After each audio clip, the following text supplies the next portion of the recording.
The world is changing, and so is real estate. It's changing in a way that gives consumers more control, a better use of technology, and guaranteed savings. Hi, this is Joe Cucchiara with Real Estate Radio Live. I've been on the air and in the media educating and informing consumers for over 7 years now. I'm excited to introduce Bundle Select, which allows consumers to bundle all of their real estate services online, simplifying the process while averaging a savings of 20% or more. That's right, Bundle Select helps buyers and sellers streamline real estate, lending, and title. In addition, our concierge service will coordinate the entire transaction for you, so you benefit by working with the same team, saving time and saving money. You'll not only be working with the most qualified, hand-picked experts, but you will also save a significant amount of money in all three services as well. Act now and take advantage of this opportunity in the Bay Area. Go to bundleselect.com. That's bundleselect.com. Again, bundleselect.com. Real estate broker Cal BRE 004666902.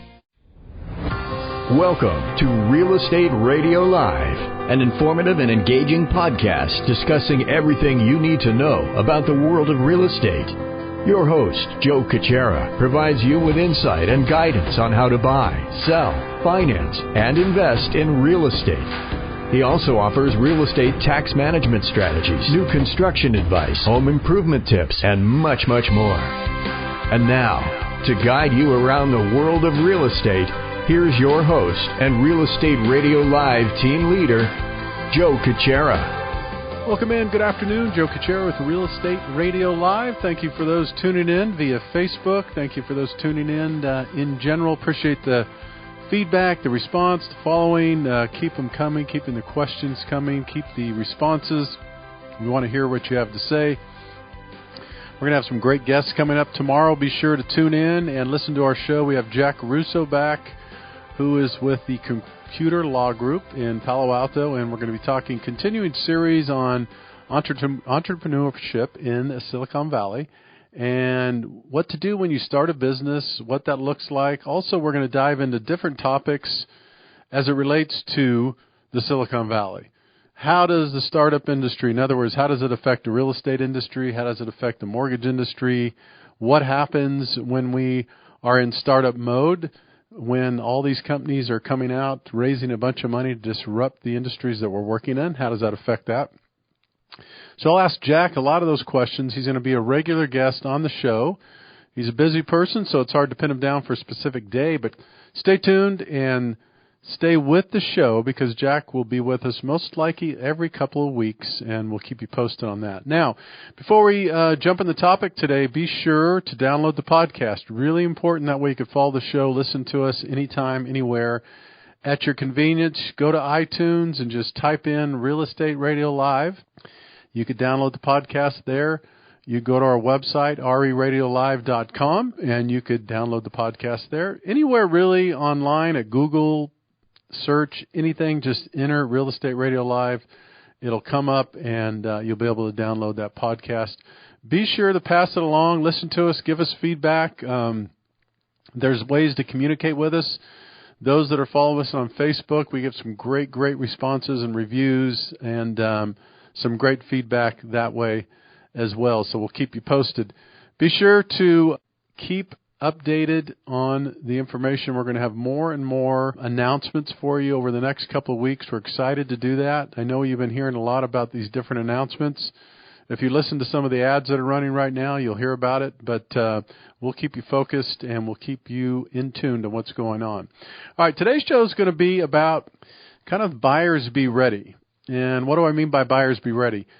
Every show that I do, I spend a lot of time and energy, and my focus is, how do I deliver the value to the consumer today? How do I deliver the value to the industry today? How do I deliver a message that people are going to learn, be educated, but also be able to get something from, some value, something out of it? Because otherwise, I'm wasting my time, I'm wasting your time. I don't want to be one of those shows. I talked a little bit about it yesterday.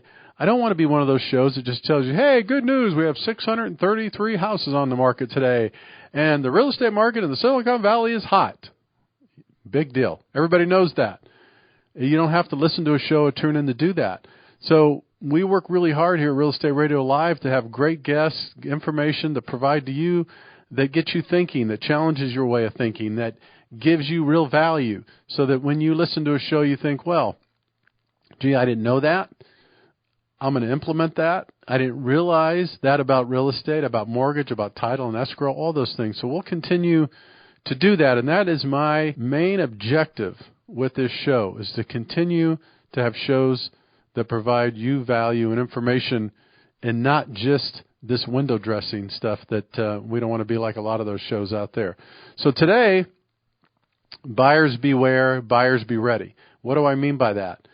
So we're coming into a season right now in Silicon Valley, and quite frankly other areas as well, that you'll start seeing more and more inventory come on the market finally.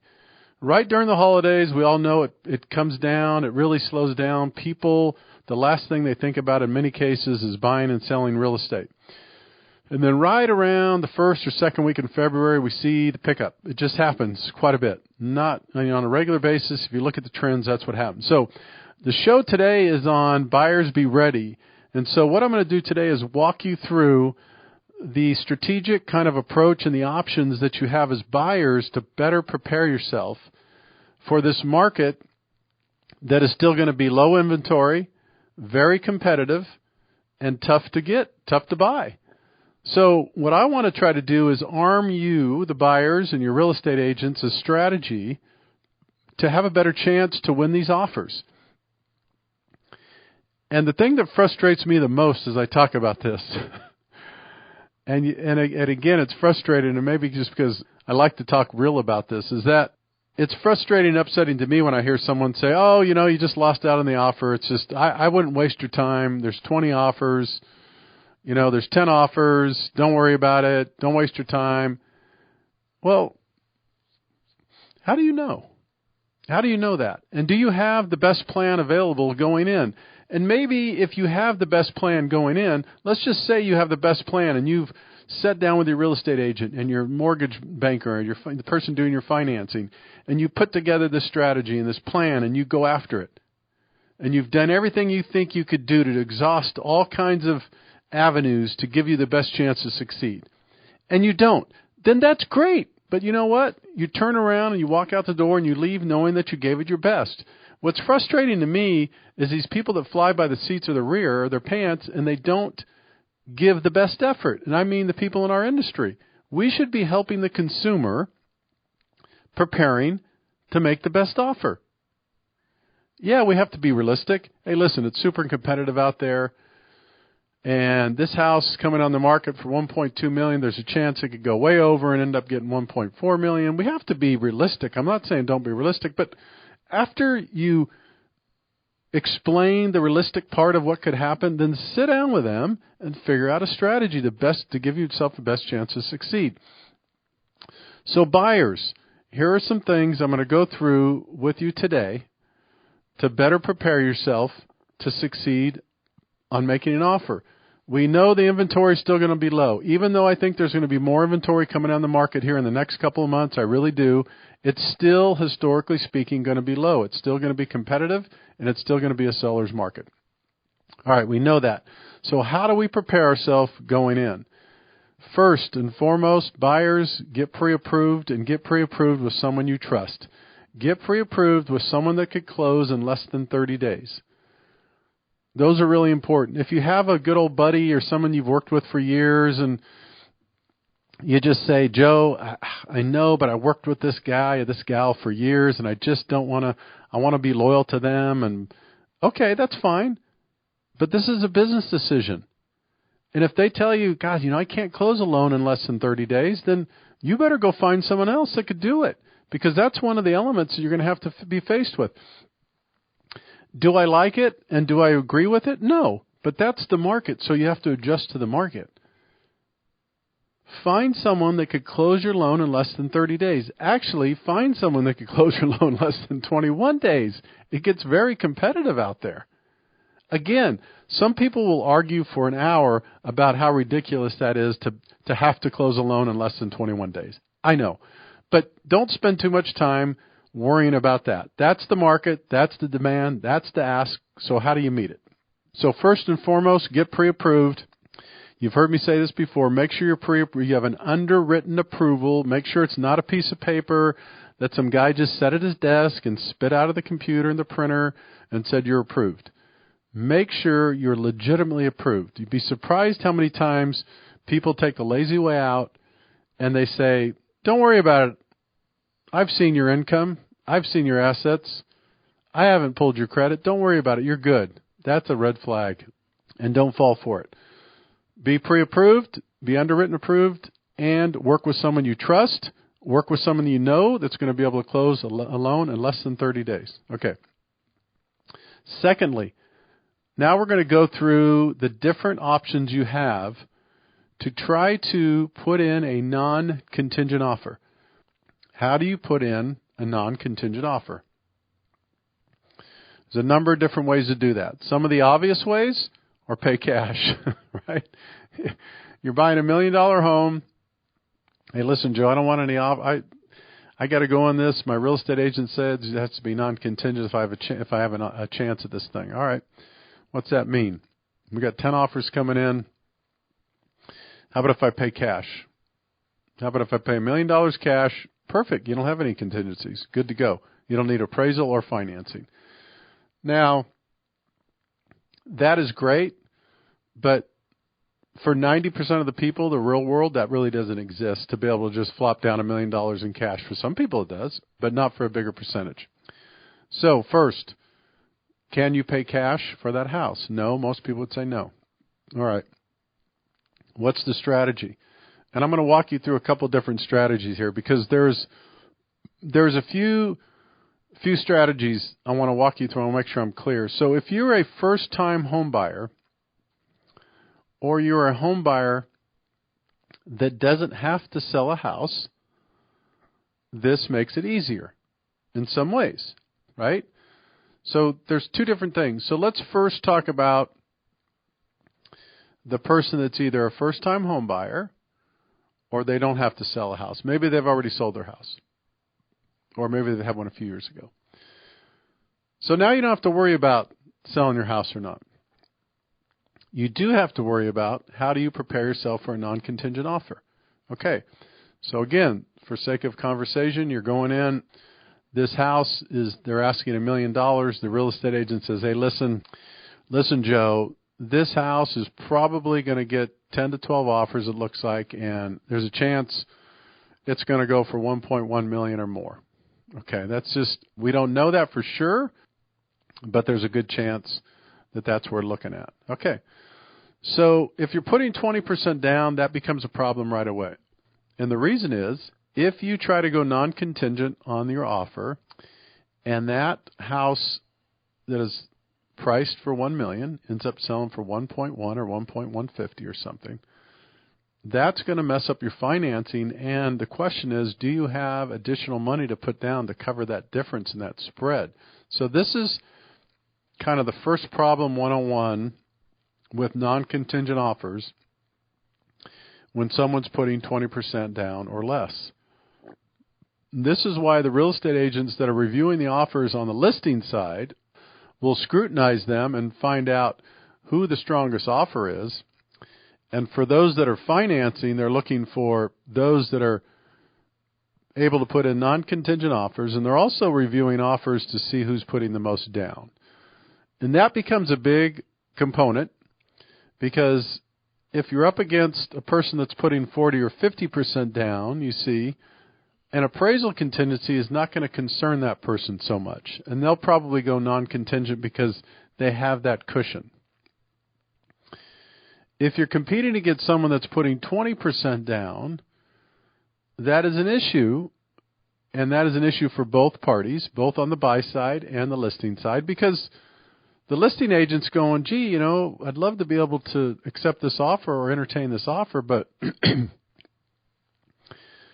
they're putting 20% down, and this next offer that's sitting next to me is got a very strong offer, very similar. The difference is they're putting 50% down. So the listing agent has a responsibility, a duty, fiduciary duty, to do the best they can for their client that they're selling that house for. And so, of course, they're going to go with the stronger and best offer. So if you are a buyer and you're putting 20% down and you're in that situation and you think, gosh, gee, I would love to put a non-contingent offer, Joe, but I just can't do it. I don't have the additional money. I'm concerned about qualifying. I have some issues here. And as you know, I don't have more than 20% down. What can I do to better prepare myself? Or what can I do potentially? What other options do I have to go with a non-contingent offer, or do I walk away? Well, there are some additional options that you have. There are 4 or 5 or 6 different options you have. A lot of people don't talk to you about because it takes a little time and energy and effort to review those options and discuss them with you. But there are options other than cash and walking away and not putting a non-contingent offer down. So here's what I'm going to do. I am going to take a quick break. I'm going to come back, and then I'm going to dig in and go into detail about each of these 5 or 6 different options that you have as a buyer. Again, this is focused on buyers be ready. Buyers be ready for the market. The market's going to heat up pretty soon. What I mean by that is you're going to have more homes going on the market. You're going to have more activity coming on the buy and sell side. And what I want to do is best prepare the buyers to be able to go with a non-contingent offer and give them options to give them a best chance to succeed potentially on their offer. So this today specifically is going to be about educating and informing buyers and the real estate agents that are working with them on some things that you could do on the financing side to better prepare yourself to make a non-contingent offer. All right, so I'm going to take a break. This is Joe Cucchiara with Real Estate Radio Live. Following us on Facebook, stay with us. This is going to be a quick 1-minute break, and I'll be back with you with the details of those 5 or 6 options in just a minute or so. For more information on today's program, visit RERadiolive.com. That's RERadiolive.com.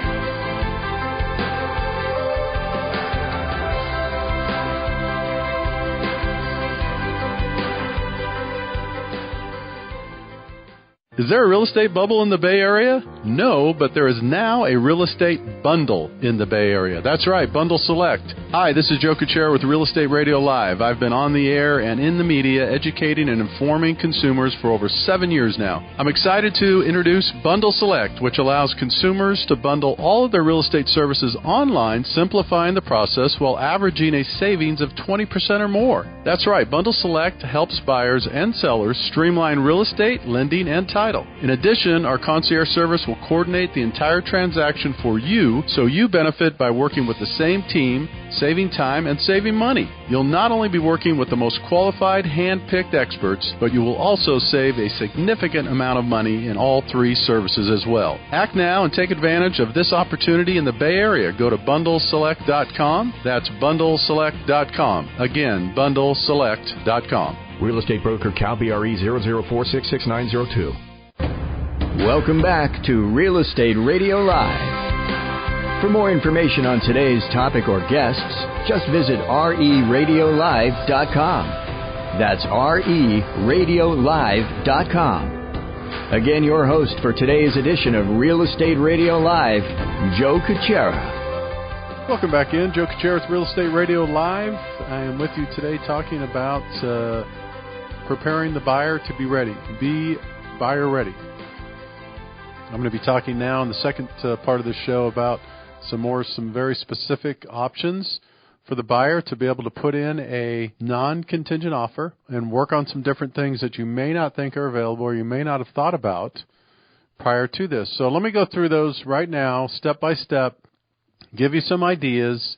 If you want more details, it's impossible to go in major details here on the show because we only have so much time. So please, during the week, feel free to give me a call, 408-838-9060, or email joe@reradiolive.com. Feel free to contact me if you want any more details on these options because I can't spend a lot of time on them in major detail because of the time constraints I have here with the show. All right.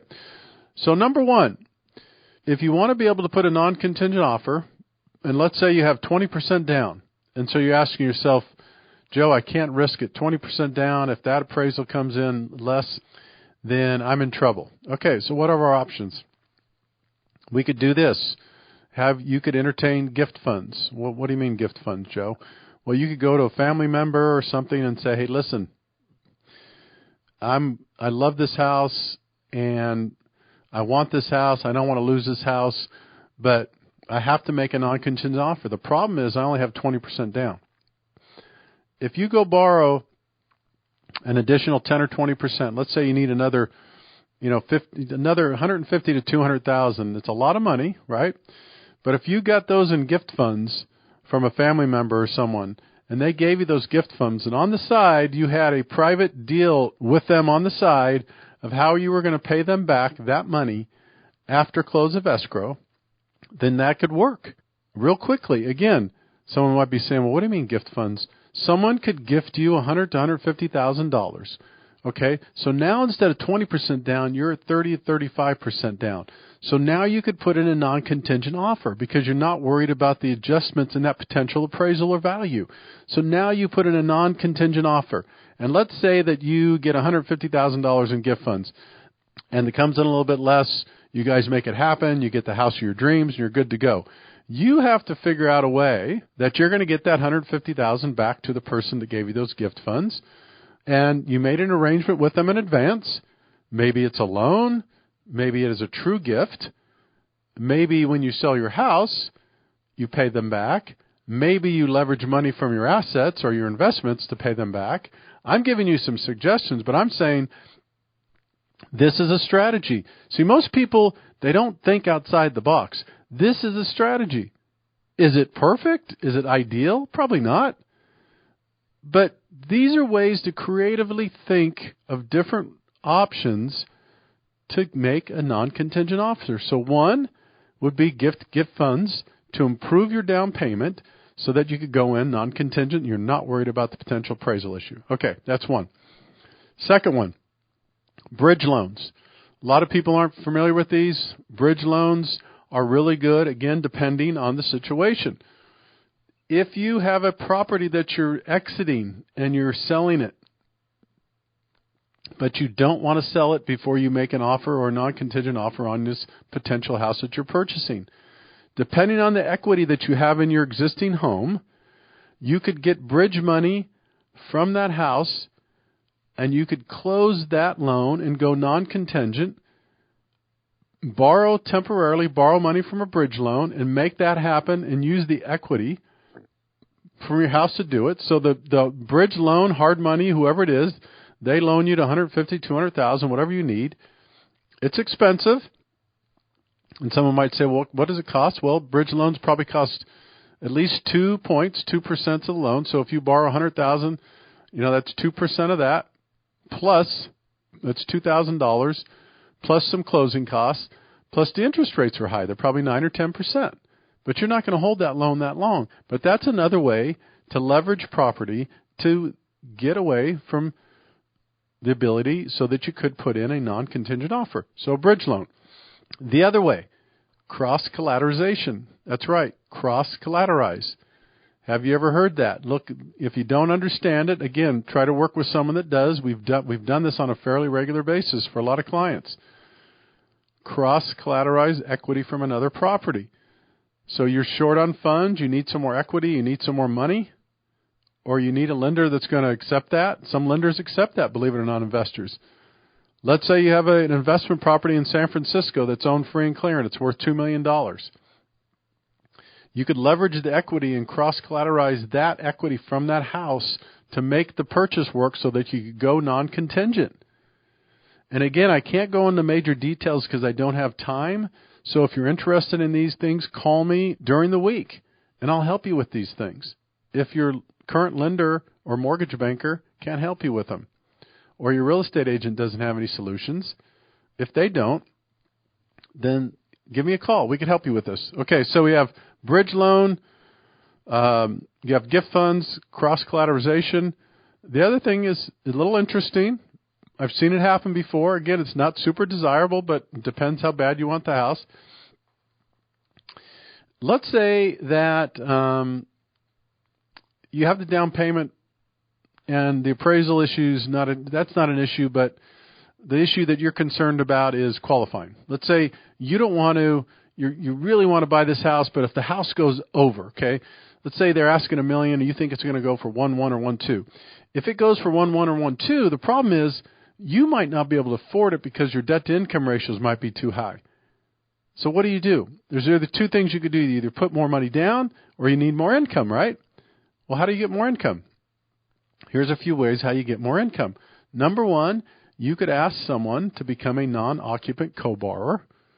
They could go on the loan with you and purchase that property with you, and they add their income to that profile, which allows you to now qualify for a higher loan amount. And someone might say, well, Joe, why in the world would someone want to come on a loan with me? Well, I'm not saying everybody would, but someone might if they want to do you a favor, a family member, an aunt, an uncle, cousin, parents. They might say, hey, listen, I'll do this for you, and this is the way it's going to work. And they go on as a non-occupant co-borrower. You use their income. You now have additional income to qualify, and that's another option. Here's another thing a lot of people don't think of. How do you get more income? It's a good question. Another way to get more income, depending on your assets, is called asset depletion. Now, I'm going to break this down in two ways because there are two components to this. If you are not of retirement age, and retirement age in terms of this is 59 and a half. So let's say you're 55 or 56 and you're short on income and you're just going, oh, God, I need another $1,500 a month. I could afford this house. Look at your assets.